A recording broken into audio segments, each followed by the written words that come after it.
All right. If you don't start it, Mike, they're going to get a what's up, everybody. I don't think anybody wants that. Nobody wants a what's up, everybody. Nobody, Mateo. So don't say it. All right. I'm going to try. You start it then. What's up, everybody? I knew that was coming. It's the second time. Got him.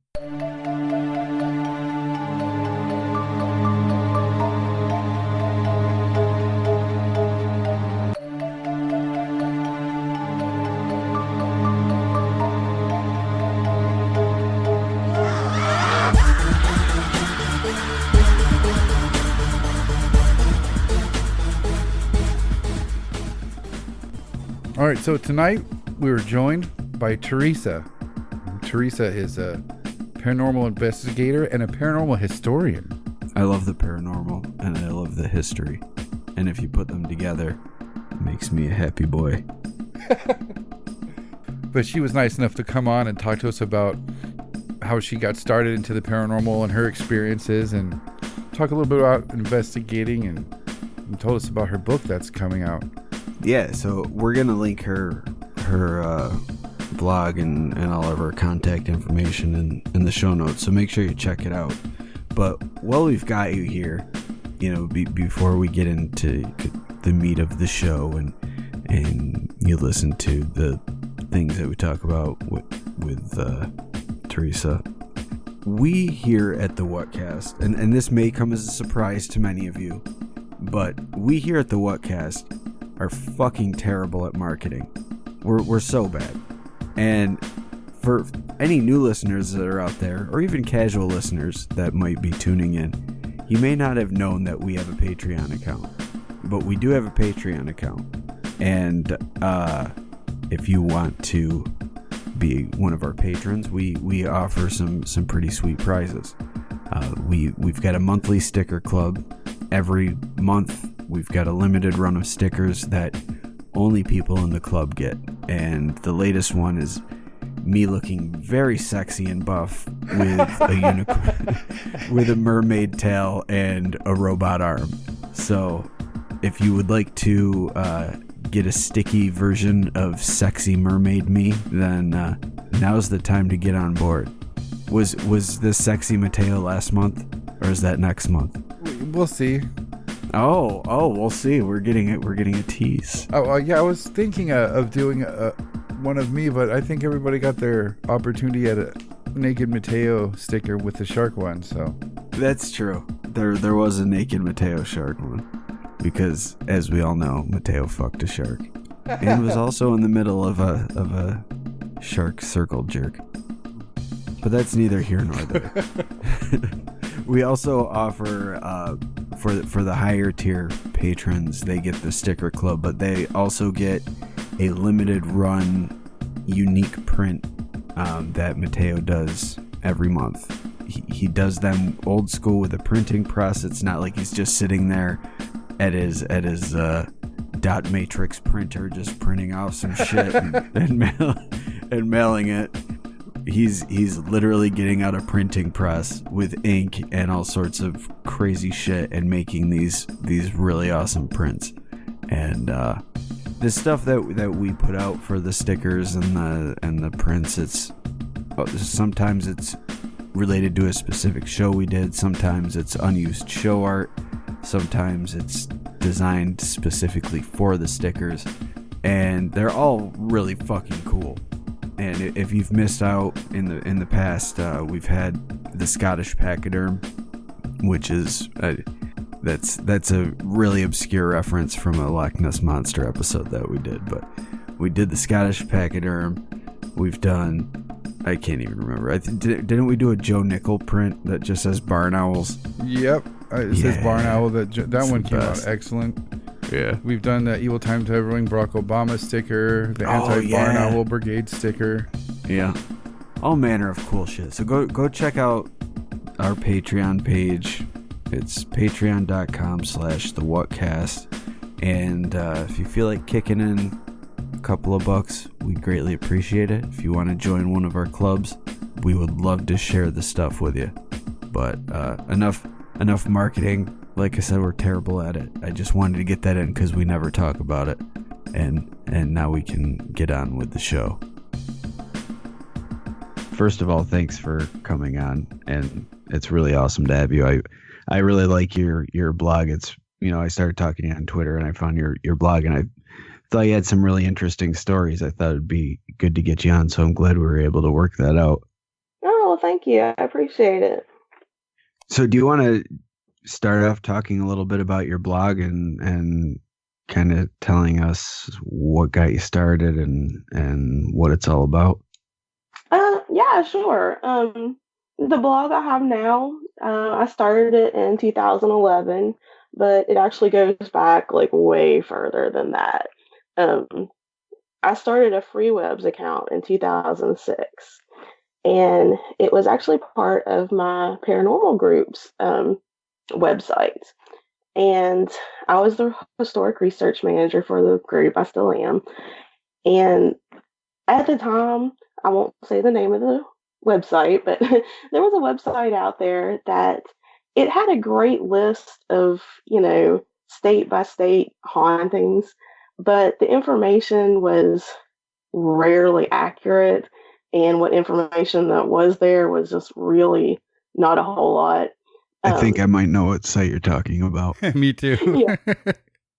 So, when we were a pretty new group, just starting out looking for places to investigate, um, I started taking places that were from this list and just trying to gather some more resources and some more information about these places and kind of compile it into one spot. So my group had access to it, and then later other groups would have access to it. And it just kind of grew from there. So how long have you been doing the paranormal investigating for? You mentioned you were in a group before. Yeah, I joined my current group in 2006, but really I've been investigating for really as long as I can remember. I started like kind of, formally investigating when I was 18, but I grew up in a haunted house, and I knew that not everything that we were experiencing was paranormal. But I was getting all these like kind of blanketed skeptical statements that they just didn't really apply to my situation. And so I started really digging in deeper. Okay, what natural things could mimic paranormal activity that would apply to this? And so I did all this research and just read everything I can get my hands on. And finally, I decided that, okay, I had the experience of living in a house that people thought were haunted. Plus, I had all this knowledge and resources that I had gathered. Maybe I can help people who were in the same boat as I was in. That's awesome. That's the outcome for people who usually are into this stuff. I was going to ask you, was it a TV show or experience that got you into the paranormal? Because that's usually the story. It's usually unsolved mysteries or or something like that. Yeah. And or in search of or experiencing something like that. And it's really awesome to hear that you tried to go into helping people dealing with that, because for those of us who experience that, it usually just scares them into I don't know, maybe ignoring that aspect of their life. Oh, I did love Unsolved Mysteries, though. I can't lie about that. Oh yeah. I still watch it Yeah, today. but yeah, the paranormal is just something that's always been a part of my life.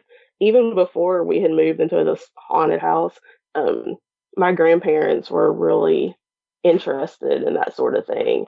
And so when I'd stay the night at their house, instead of telling me bedtime stories, they'd tell me ghost stories. And they always made sure I had ghost books and all that fun stuff. So they really cultivated that interest way early. That's really awesome. Yeah, it's cool to hear that it's your grandparents. That's awesome. Yeah. I was the same way when I was a kid. I was really into, I didn't have anyone to kind of take me under their wing, so to speak. I had a curiosity for that sort of thing ever since I was a little kid, and I always wanted there to be monsters in my room, and I believed in ghosts, and no one in my family did, but for some reason I did from the time I was young, and I always had an interest in that sort of thing, and that kind of led me down like it got me into UFOs and cryptids and all that other crazy shit. So it's weird how some people are just they seem to be wired from it from a young age, and Hmm. it's just like part of who they are. Oh yeah, it's definitely I'm the spooky chick, I guess. That's always Yeah. my persona. So what sort of things happened to you when you were a kid in the haunted house? That Well, we moved into this house when I was about 9 years old. And at the time, I didn't know anything about the history of it. But my mom had remarried, and we moved in with my stepdad, and it was the house that he grew up in. And we had purchased it from his mother. And so, almost immediately when we moved in, the hallway in the house just, it always creeped me out really bad. And anytime that we would be sitting in one part of the house, we could see somebody walking down the hallway. And they were always walking the same direction. We never saw them, walk the other way. It was always just the same direction. And so, for a while, we were like, oh, okay, that's kind of weird. But, it got increasingly creepy. Um, the feelings of like, wow, this is really kind of scary got worse and worse. Um, Finally, my stepdad had said that he saw his father standing at the foot of his bed one night. Um, we had a couple other things happen early on. Mostly it was just, seeing this person in the hallway. It was just kind of a shadowy form. We couldn't tell if it was male or female, just that it was big. And it comes to find out that my stepdad's father had passed away in the backyard, and he was a pretty big man. So we kind of think that that was him in the house. And after my mom and stepdad divorced, my mom and I stayed in the house, and my mom still lives in the house. And this has been 20 some years ago now, and she's still experiencing things. And we kind of joke, we say the house is like a halfway house for ghosts because we'll see like full bodied apparitions, and we'll only see him maybe once or twice, and then we'll never see him again. We've seen a lady in a white dress with her black hair pulled back in a bun, standing in the kitchen at the sink. Looks like she's like washing her hands or washing dishes. We've seen what looks like a tall, lanky shadow person in the backyard. My sister and I both saw him on several occasions. Let's see, what else have we seen? I don't know. We've just seen so much over the years that it's hard. It's hard to keep track of everything we've seen. that's interesting. It's been that you see like unique individual ghosts or well, I shouldn't say ghosts, but figures or forms, and all of a sudden they disappear and you don't see them again. Yeah, and and I know how strange that sounds, and even to a non-skeptical person, that that's highly unlikely. Like, oh, your house has that many ghosts in it. We have no idea what's going on. But it's not just one person that's seeing these things. It's multiple witnesses, and then they just go away. So we still have no idea what's going on in that house. Yeah, that's interesting. I've described my grandmother's house being like that. My mother lives there now, and that's we've always described it as like a way station. And you saying halfway house is kind of a interesting angle on that, and it's because of always seeing things that were new and not for long, and there was always activity, so it was always things that were new. So it just Yeah. seemed to be like this, like a way station. They're coming and going. That's crazy. What would you attribute that to? Is that like a portal, or are they attracted to something there? Because I mean, a lot of times the things that we'd see and witness, sometimes paid no mind to us. Not a lot of them didn't jump out and yell boo. Oh yeah, like almost everything that we've seen has not interacted with us at all. It feels residual, but then there have been times where stuff has kind of interacted with us. Um, I don't, we have had a couple of different people that have visited the house that claim to be psychic. And two different people have told us that there's a portal in our house and that they are attracted to my mom because my mom has latent psychic abilities that she will not acknowledge. And so my mom is the only one in my family. She's seen stuff all the time. She sees we have a living room set. It's a couch and a chair that she had purchased secondhand from a nursing home. And she sees a little old man sitting in it all the time. And he gets up from it and waves at her. But she swears the house isn't haunted. Yeah. what She's the only one that swears the house isn't haunted. what's her explanation for the little old man waving at her then? Oh, that we're just seeing stuff. I'm like, Ah. Mom, you see it. She's like, oh, well. But yeah. It's funny how some people still cling to denial when it's right in their face. But it's, I mean, really, when you think about it, it's a big, it's a tough pill to swallow. It's changing your entire worldview to accept that something like that exists. If you're not someone that believes it, you know. Hmm. I mean, I think she secretly does, but she just doesn't want to let anybody know. Like one of those things. If I don't say it, it's not real. Yeah. Yeah. I mean, because like for years, like when I was a teenager, I mean, I would call her all the time, like, you need to come home. You know, the oven's turning itself on, the lights are flashing on and off. And she's like, well, then everything will be fine. Just tell them to go away. Yeah, I mean, but so if it's affecting, so it would affect the objects around you. Very rarely. A lot of times when it would get kind of real crazy would be if somebody was in the house that we thought that the ghost didn't like. Um, that kind of stuff only happened twice. Once when my boyfriend was there, and once when my sister's boyfriend was there. I had a boyfriend in high school who, when we were at the beach for the week, he came over to the house to take care of our cat for us. And he called and said that he was never coming back into the house oh, because he said he said that while he was there, um, he went into the bathroom to wash his hands, and as he was at the sink, he looked into the mirror, and his reflection had changed from his reflection to some other person's reflection. Oh my And God, that is yeah, fucking terrifying. so that creeped him out really bad. So he started to leave, and as he was walking down the hallway, something yelled at him to get out. And so he took off running and went out through our back door. And he says something pushed him out the back door, and he tripped and stumbled and took off running. And as he looked through our kitchen window, he saw that woman in white standing at the sink, staring out the kitchen window at him. oh. Oh And so he went man. So to our house. it was an entity that had been seen by other people. Yeah, I had seen her. My sister had seen her, and then my boyfriend had seen her. Yikes. Yeah, I don't blame your mom. What do you do with that? How do you deal with that? I mean, even as a parent, I mean, Yeah, my children aren't quite as old as you were dealing with that stuff. But if I was at work and they called me with that, I get your Bible. I'll be home in a few hours. I don't know. What do you do? yeah. I mean, most of the time, though, I mean, everything was just fine. We always thought of what was there, as protective.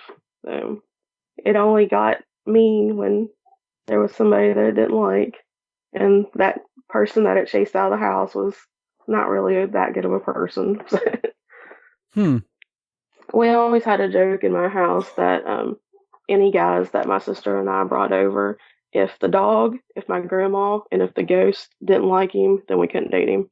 Got to pass the grandma, dog, and ghost test first. Yep. It was the Holy Trinity. Now, do you think that these entities are more friendly and protective because they realize that maybe they need your place and you guys because it is some type of portal or way station? I don't know. That never really was something I've ever thought about. I mean, that would make sense. Dealing with a place Wait, like that, I mean, you get to see different levels of activity and then you get to see levels of negativity. And it's kind of good training to maybe almost recognize the levels of these things, of what they're able to do. Did you guys run into anything that was downright negative? No, nothing was really ever negative. We always assumed that the man who died in the backyard, he was like our main ghost, and we still see him in the hallway all the time, and he seems to be like the main protector that takes care of everything. But I mean, nothing has ever really felt evil. Now, when we first moved in, we were real creeped out, but nothing malicious or malevolent has ever happened. I wonder if that's just the body's natural reaction to like being around a portal like that. That just Mm-hmm. general uneasiness. Mm-hmm. And I have no idea if there's actually a portal there or not. I mean, I guess it would make sense, but I don't know. I'm still a little on the skeptical side, even though I've lived through all this, but I don't know. There's something out there that needs to be studied further, and it's going on at my mom's house, apparently. Have you, in any of your investigations you've gone on, have you seen anything that's similar to what has gone on at your house? Not to the extent that's gone on at my mom's house. Um, there's been several investigations that I've been on that, it's been pretty apparent that something crazy's going on there. Um, but luckily, most of the investigations we've been on have been pretty cut and dry. Like, okay, we can kind of figure out a little bit, what we think is going on. Nothing as just absurd as all the stuff that happens at my house. So what were you mentioned that there were some bullshit explanations that you had been given for the things that were going on. How did how did people try to explain that away? Just stuff like, oh, it's just electrical issues that are causing all this, and it's the I house love that that one. it's like, well, okay, the house settling didn't cause me to see a man walk past my door. It's like, okay, I know I'm not on drugs. I might be crazy, but I know I'm not on drugs. I wasn't drinking when I was 9 years old, so that's not the reason. Yeah, just so that's what led me down the path of exploring stuff like infrasound and EMF and just all kinds of different theories. That leads me to a question I had for you. As far as equipment, what do you guys use? So we got a buddy Alex who the Spectral Wolfpack squad, and he likes to use everything he can get his hands on, and he also talks about things that are bogus. What type of equipment do you guys deploy?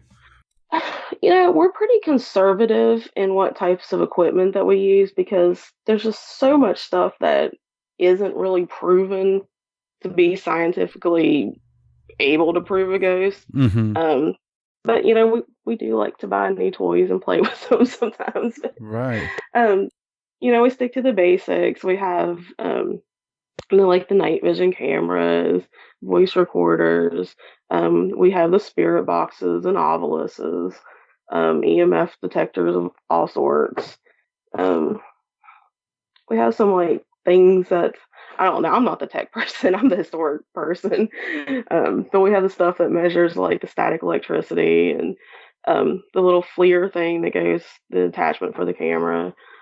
And really, none of it has given us any definite proof yet, unfortunately. Yeah. But it's been fun. It's been interesting. Now, are you guys contacted by people, or do you guys seek out places to investigate? We get contacted a lot. We do both residential and public places. We tend to stay away from a lot of like pay to plays unless we just do it on our own time as fun. But yeah, we get contacted to do residentials and historic buildings in the area. Plus, if there's like a really neat place that we've heard about, then we'll contact them and ask them if they'd like us to come in. Are you guys, as investigators, running into more and more of that, of the whole, we'll let you come here for a fee? We haven't yet, but there are a lot of places that I don't know. They just seem like oversaturated right now. So many people have investigated them that it's just like, wow, is there anything left to find? Um, Yeah, no kidding. Luckily, around here, we haven't found too many places that are like that. What they call it, the taps effect. Oh yeah, you can investigate, but you have to pay us. Uh-huh. That seems a little sketchy. Yeah. I remember when we first started hearing about that, Mike. It wasn't too long after. I think wasn't there a place near you that stopped allowing people to investigate? Oh, well, yeah, there is a place near me that the um Beardsley Castle. Yeah. They don't let, but there's a hotel that does one of those. um they charge investigators if they want to come and investigate the place, and it's supposed to be super haunted, but apparently it's all, more urban legend than anything. Right. I think when we had Anthony on, he was talking about that place. Teresa, have you ever ran into anybody who, I don't know, how do I say it without being too offensive? Uh, who that you knew was just totally full of shit, maybe even crazy? Yeah. Oh no. Oh, I got it. You got to tell me about that. Oh gosh. I don't even know where to begin. This has happened several times actually. Hopefully they're not listening to this. Um, yeah, we've cut back a lot on our residential investigations because we're based in the Huntington, West Virginia area, and there's a lot of drug problems in the Huntington, West Virginia area, and it's it's gotten to the point where one, it's just not safe for us to do a lot of residential investigations, and two, it's just half the people are so on drugs that we can't tell if they're really seeing something or not. Hmm. Um, but yeah, we've had people that have told us, "Oh yeah, I'm experiencing this," and then when we start questioning them, okay, well, when did this experience happen? Oh well, right after I smoked meth. Oh okay. Um, um, yeah, we've had just, I mean, people that we've just caught, in blatant lies. Just when we interview people, we try to ask them different questions and ask them in different ways, and then come back to the questions, and it'll be a completely different story. Um, I don't think anybody has ever really tried to fool us, but I mean, we've definitely had people that have called us out that I think that they knew that their house wasn't haunted. They just wanted either the attention or wanted us to find something. Hmm. That's got to be annoying. Yeah. How And many then people do you have on your team? it fluctuates, but generally about seven. It's usually about a main core of seven of us that have been together for a while. Hey, you said you're in West Virginia, and I saw on your blog you went to the Mothman Festival. Mhm. How was that? That's a dream of mine to go. Oh, it's so fun. I've been going to the Mothman Festival forever. I think I've only missed like 3 years since it started. But it's like the only place that you can go where, I mean, you're going to see people from every different background, all walks of life, all get along just so awesomely. I mean, there's never anybody that's ever rude or mean or nasty down there. And I mean, you get to see all these great paranormal speakers for free. There's tons of authors, tons of, artists selling awesome merchandise from like Mothman, cryptid stuff, ghost stuff, UFO stuff. It's really great. I definitely recommend if anybody can get down to the festival to do it. Or, if you can't make it to the festival, come to Point Pleasant any time of year. It's really fascinating little town. Really? Yeah. Plus it's a lot easier to get into the museum when it's not festival time. Now, being somebody who knows all about Mothman, what do you think about the Chicago Mothman sightings? Apparently, they're still going on pretty strong, Mike. Yeah, I really hadn't formed much of an opinion about the Chicago Mothman until I saw a presentation this year at the Mothman Festival. And apparently, I guess the researchers that had researched those reports had said that a lot of them turned out to be false. So I don't know. I haven't looked into them enough to really know. I'd like to believe that there's a Mothman cousin that's living in Chicago, Yep. or he winters up north. I don't know. Yeah, just with the internet makes it so easy to perpetuate a story like that. Just keep it going, throw in a sighting. Yeah. Yeah. Well, every Um, once in a while, people say they see him down here again. So he's all over the world. yeah. What do you think of the Indrid Cold stuff? Do you think it's related, or do you think they're two separate events? That's a point of contention on this show. Yeah, they're always linked together in like UFO lore. And besides, from like a tentative timeline, I don't know. I don't really think that they're necessarily connected. Um, I don't know if I would classify Entered Cold as a Man in Black or as another interdimensional being. I don't know. That whole story is so weird in itself that the whole thing's crazy. But It truly is. yeah. Another researcher, Susan Shepard, she's done some excellent work on researching the Indrid Cold case, and I think she originally had the original Derenberger tapes as well at one point. I found those I on YouTube a little while back. The original TV interviews he did. Those are just awesome that they're still available. hmm I think that's just crazy that West Virginia has so many interesting cases like that. We got that, and Mothman, and the Flatwoods Monster, and we're just a mecca for UFO and strangeness. Then you guys are. That whole area is. I mean, did you ever watch that Hellier documentary about the Hopkinsville goblins and all the tunnels that supposedly let them spread out? Yeah, I keep meaning to watch that. I'm familiar with that case, so I'm dying to watch that documentary. Season 2 is going to be starting soon. Yeah, Really? Yeah, gotta hurry up and watch season one before season two comes out. yeah, yeah. It's good stuff. It's something that I've kind of come to believe through doing all the research that I've done over the years is that the phenomenon seems to be linked, like the hauntings and UFO sightings and cryptid sightings. There seem to be things that overlap and also echo throughout history, like with fairy sightings and fairy lore and tales of monsters. I mean, there's actual stories of people fighting monsters that are outside of mythology, and then people reporting seeing UFOs in the sky back in the Middle Ages, and it's oftentimes tied together with other strange occurrences that happen around the same time.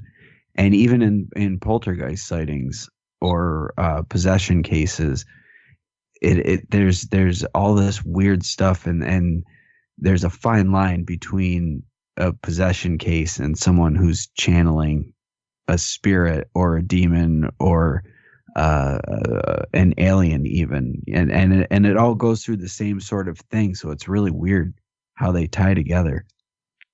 And the original Mothman sightings are a perfect example of that. When Yeah, the whole Mothman flap was happening in Point Pleasant, that wasn't the only thing that was going on. People were seeing the UFOs. They were being visited by the Men in Black, of course, but they were also experiencing poltergeist activity. They were seeing ghosts. They were having psychic visions. Several people said they had psychic visions that kept them off the Silver Bridge the day that it fell. And, other sightings such as Bigfoot and other monsters were also being seen at that time. So it was Wow. a whole period of high strangeness that was going on at that point. Yeah. What do you think about the cryptids that are just one-offs, like Flatwoods? There was only there's two sightings of it, but what do you think about those? Are they just flukes, or do you attribute that just to being a creature that got spotted and then got the hell out of Dodge? I would like to think that um, the Flatwoods monster crashed here on a UFO and then he was able to get out of here. I don't know. I mean, I kind of feel like a little affinity for him since he's a West Virginia monster, but I don't, want him to be something that's been, completely made up or just an owl in a tree. I want him to be real. But yeah, I mean, the story itself is so strange. Even, in the ufology circles, it's so strange. It Um, is.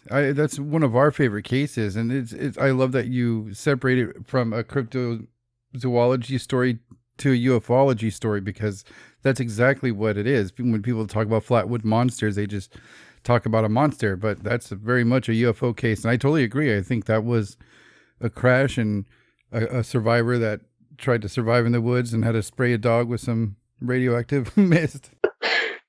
Nope, it yeah. was a barn owl. Sorry. No, sir, that was a Rambo mode alien who wasn't messing around. Some campers were like, "What is that?" He's like, "Psst, get." That was that. And that was that. Yep. No barn owls here. He fixed his teleportation belt, pressed the button, and said, "I'm getting out of here." Flatwoods is one of my favorites, man. I love that guy. Yeah, just the witness reports is just amazing. I believe there's some audio recordings of them telling their stories as well, and it's just insane, Mike. I mean, that was one of the first times you pointed out is just how all the descriptions from everybody was the same, and the importance of that. Everybody told the same story. Just so bizarre.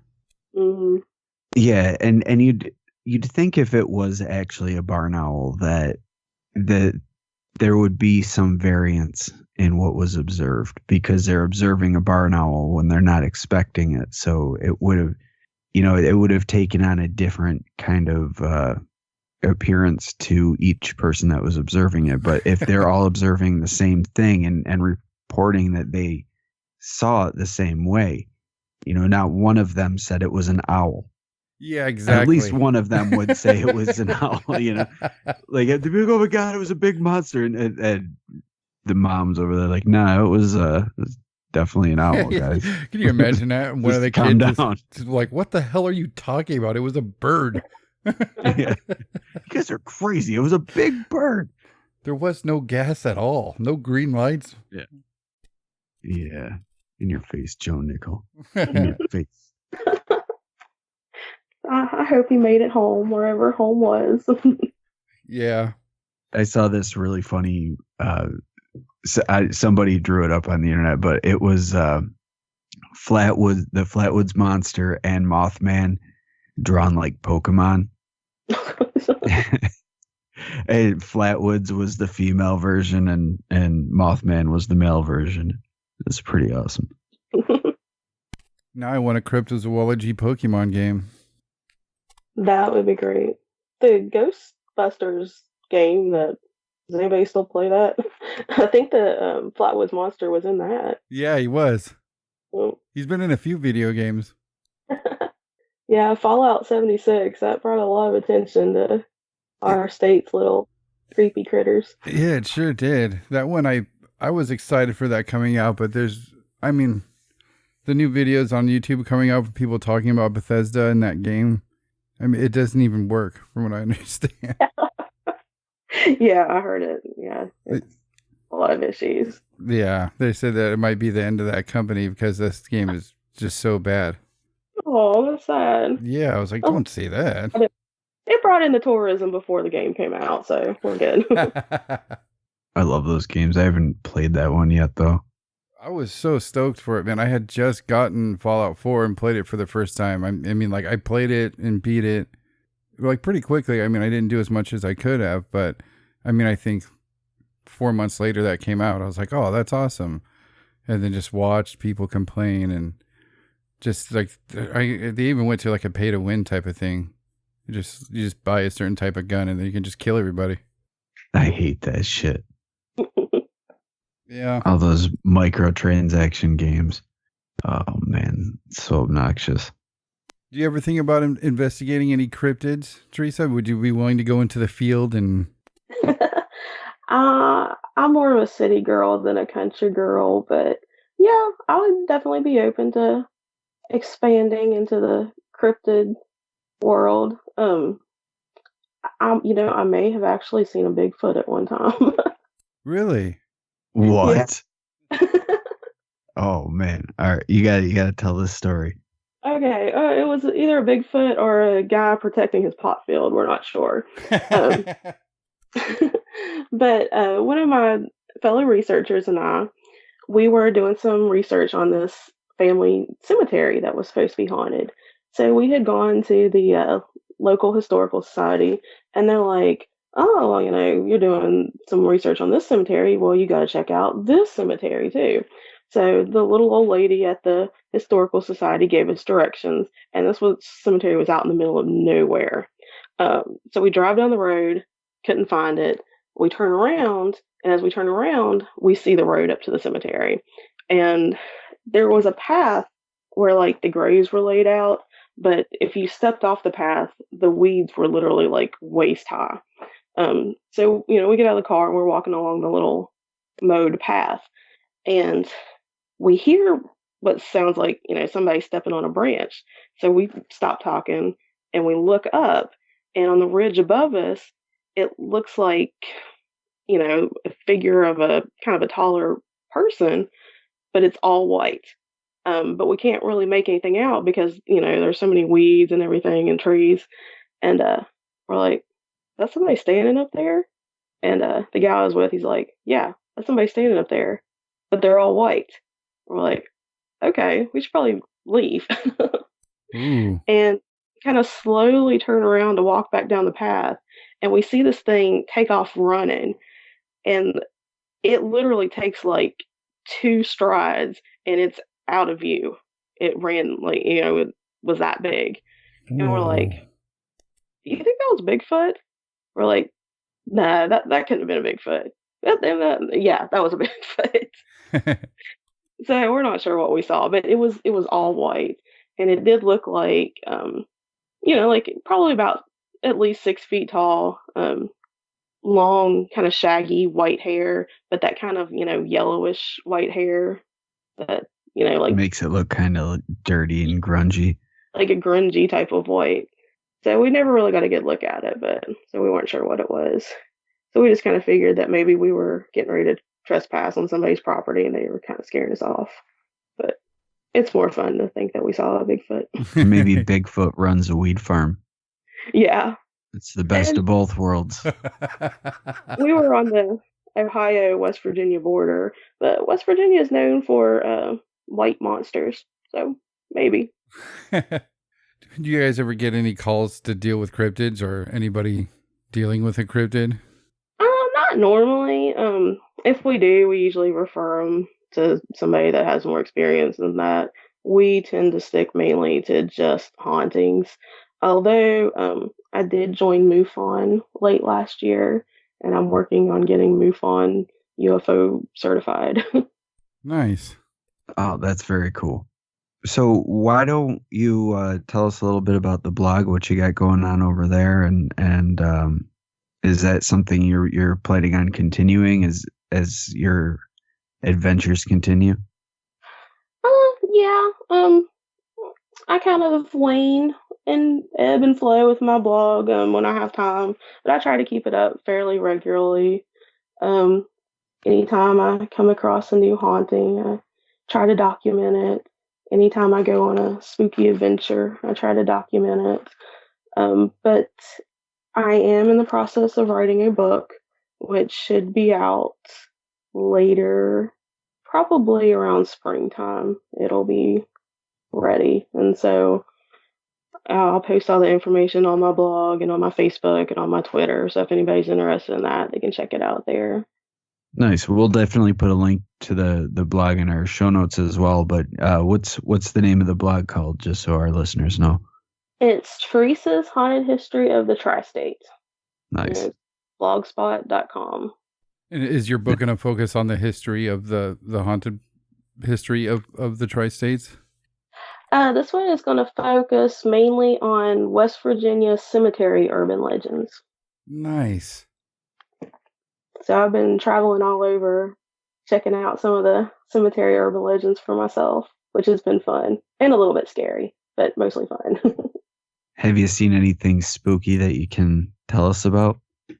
I haven't seen anything spooky, but there's a lot of legends in West Virginia about, hey, don't touch this tombstone or bad things will happen to you.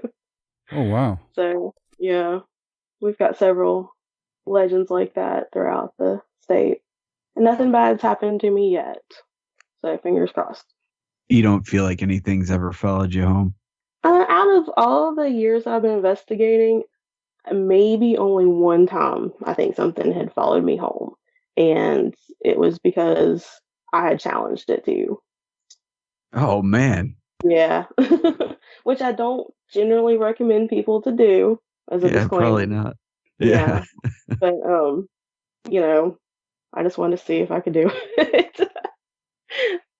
Usually, like the paranormal doesn't scare me any, but yeah, we were at the Emmett House in Waverly, Ohio, which has since burned down, and there was an entity there that a lot of people felt was not so nice. And we had actually got some really interesting stuff that had happened to us while we were there. Um, on our walkie talkies, we had picked up what we thought was like a nearby baby monitor. Um, just all of a sudden, over our walkie talkies, we pick up a little girl singing a song, Old Susanna. Or like, well, that was weird, but kind of cute, but weird. Um, so we had it on video along with, you know, these sounds that we had recorded that sounded like everything in the kitchen, pots, pans, everything just crashing to the floor, but nothing being disturbed. So after I had, challenged this thing, well, if you're so tough, why don't you just, come home with me or whatever?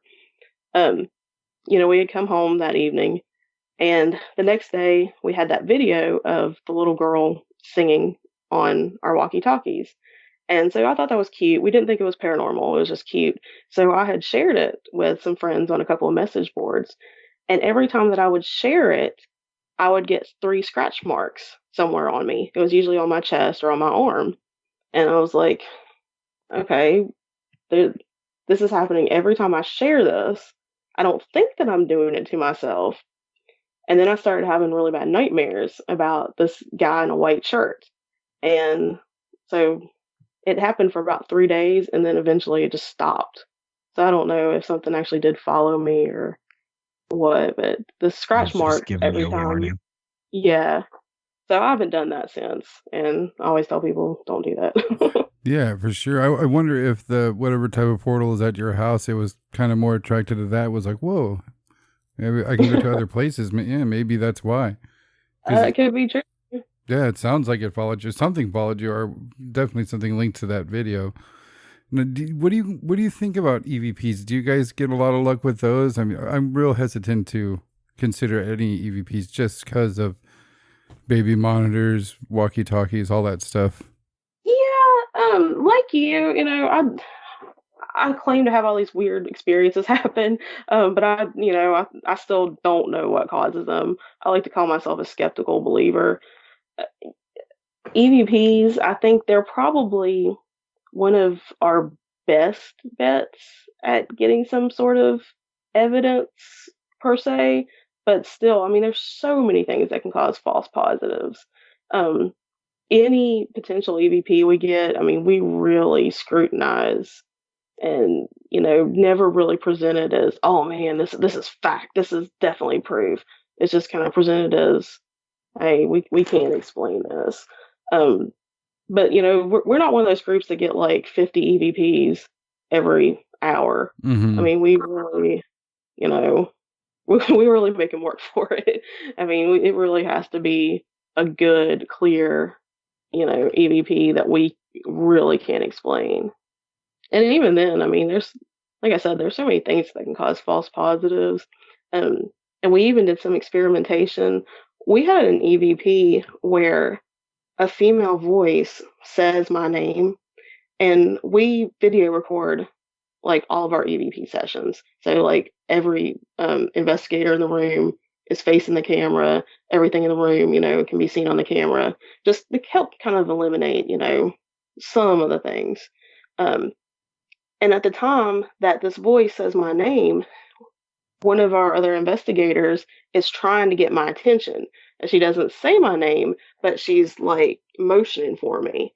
And so we kind of started experimenting with, well, okay, if there's a theory that, the deceased can imprint their voice on the recorder, why can't the living? So we, kind of played with that as well. And I don't know. We try to rule everything out. Oh, that's good to hear. I mean, we've gotten a handful of EVPs that are really, I would consider like, oh wow, that's really cool. Yeah, I kind of favor older regular EVPs now. Now the way things have gone with spirit boxes and stuff, and I'm supposed to catch a 2-word phrase inside of a bunch of static, but the older ones when they're recording dead air, just listening, and you get a voice. That's always fascinating. I never have any luck with the spirit boxes with the static. I can never make anything out. And when I can, I'm like, wasn't that just the radio DJ talking? Right. So I can never distinguish anything. We did have a hilarious incident with the ovilus one time, though. We were investigating a bowling alley, and we had to wait till the bowling alley closed for the night before we could, completely set up and investigate it. So as they were closing, we came in and we were starting to get our stuff up, and we had just, kind of turned the ovilus on and set it on a table. Well, all the patrons were out of the bowling alley. And then this one guy knocks on the door, and so the owner comes back and lets him in. And this guy is just completely drunk and is just acting like a, douchebag. And he's like, I left my keys in here. He's like, I need to get my keys. And so, let him in. And he comes over to the table beside where we have the ovilus set up. And so he's searching around and can't find his keys anywhere. And he looks at us and he's like, they must have taken my keys. My keys were right here. And the ovilus spits out keys, car. And he's like, what? And then the ovilus says, asshole. And he's like, that damn box just called me an asshole. And so he's talking that's great. He didn't come back in, so I guess his keys were in the car, and he was being an asshole. It did not lie. No. But, I didn't even think that the ovilus was programmed to say certain words. We had two. We had one that was group owned, and then one that was one of the investigators, she had bought it herself. And one of those things, it was dirty. It said all kinds of cuss words, and it kept talking about Satan all the time. It was talking about what? Satan. It would just randomly Satan. Oh, man. Yeah. I would hope that it was a malfunction and it said that everywhere you put it. But was that at a certain place it would say that, or just anytime? Just anytime it would just say that. Oh my God. I think I scared the Jesus into it though. Because we were on an investigation and I had the dirty mouth Satan one. And I totally forgot. I was sitting in a chair and I just had it sitting on my knee, and it hadn't said anything like the whole hour that we had been sitting there. So I forgot that it was there, and I stood up and it clanged to the floor, and I thought I broke it. I was like, oh my gosh, I'm going to have to spend hundreds of dollars to replace this. And I picked it up and it said Jesus, and then it never said Satan again. So I don't know what I did to it. There you go. Maybe you killed it. I killed it and it saw the light at the end of the tunnel. It's Jesus. Yeah, and it said Jesus. That was so weird. That is weird. That is really weird. But yeah, we never got any actual evidence from any of them. But those were the two stories that were just hilarious. That the one that said dirty words all the time and Satan, and then I dropped it and it never said it again. And then it called the drunk guy an asshole. That's I like hearing that though. That's in the beginning, from what I understand, they weren't programmed with many words. And I saw that as a drawback to that device. And it's cool that they're including words like asshole. And Satan. Yeah. Well, I think they all should have Satan in there. If it's supposed to be talking about ghosts and maybe other things, or talking with ghosts, or for. See, that's a selling point. Yeah. I have Satan pre-programmed into it. So when it just goes off in the middle of the night, just Satan, Satan. You're like, no, it's nightmare fuel. People will get scared and they're going to have to start labeling the boxes. This one includes profanities. Yeah. Imagine the if they started programming that stuff in the Boo Buddy. It's like, I'm cold. Satan. Oh my God. I'd be punting the Boo Buddy. Are you familiar with the Boo Buddy? Is that the teddy bear? Yeah, that's supposed to, oh God, attract children ghosts. That's creepy in and of itself. It is. I thought it was. Speaking of Alex, I think he has one, Mike. Does he really? Yeah. Oh, that's so good. I want a Boo Buddy. I do not. See, we did the lazy thing before that, or I think when it was first came out. Instead of buying one immediately, we just stuck an EMF detector in a teddy bear's lap and see if it would light up. There you go. Yeah, that sounds like a lot better idea. Well, Theresa, you've been super gracious with your time with us. Before we let you go, can you tell everybody where they can find you on Twitter and your blog and everything like that one more time? Yeah, you can find me on Twitter and Facebook at Theresa's Haunted History of the Tri-State. And my blog is Theresa's Haunted History of the Tri-State at blogspot.com. Awesome. Thank you so much for spending time with us. And we're going to have you back on when your book comes out. Oh, thank you so much for having me. It was awesome. Absolutely. Thank you so much. All right, well, thank you. Thank you for listening to the Whatcast. You can find us on Twitter, Instagram, Facebook, iTunes, and YouTube. Enjoy the podcast. Get yourself a Whatcast t-shirt or a sticker pack. Who was that dude on that one episode? Try the links in Homie's page. All this and more can be found at www.thewhatcasters.com. Thanks again for listening and have a great week.